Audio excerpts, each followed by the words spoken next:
दोस्तों जैसे ही खूनी बाबा वहाँ पहुँचता है वो देखता है कि गुली बुली तो वहाँ है ही। साइड में नजर घुमाता है और तभी उसकी नजर मिस्टर मीट और इविल नन पर पड़ती है। वो दोनों उल्टे लटके हुए हैं, बिल्कुल बेबस, बेहोश। ये देखकर खूनी बाबा अपना आपा खो बैठता है। वो गुस्से से दहाड़ता है और चिल्लाता है, तुम लोग समझे क्या थे मुझे? अब दिखाता हूँ अपनी शक्ति का एक छोटा सा नमूना। वो एक हाथ घुमाता है और फिर एक भीषण आग वहाँ फैल जाती है। चंद मिनटों में वो आग मिस्टर मीट और इविल नन का मांस जला देती है।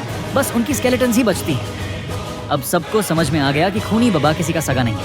फिर वो घूरते हुए कहता है, अब अगला नंबर तेरा है बाबा, मैं आ रहा हूँ। और ये कहते ही वो वहाँ से उड़ता है सीधे बाबा के पास। वहीं दूसरी तरफ बाबा अब भी गहरी स्पिरिचुअल प्रैक्टिस में डूबे होते हैं। लेकिन तभी खूनी बाबा वहाँ पहुँच जाता है। बाबा को देखते ही वो अपने आप को रोक नहीं पाता। वो गुस्से में दौड़ते हुए आता है और एक जबरदस्त लात मारता है।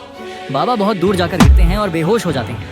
फिर जैसे ही बाबा होश में आते हैं, खूनी बाबा को सामने देखकर हक्के बक्के रह जाते हैं। लेकिन अब बहुत देर हो चुकी है। खूनी बाबा बिना समय गंवाए अपनी जबरदस्त जादुई शक्ति का इस्तेमाल करता है ताकि बाबा को एक ही बार में हमला इतना विनाशकारी होता है जैसे 100 एटॉमिक बम एक ही जगह गिरा दिए। आसपास जितने भी जानवर थे हमले की गर्मी से ही भस्म हो जाते हैं। हर जगह आग ही आग लग जाती है, जिसे मापा भी नहीं जा सकता।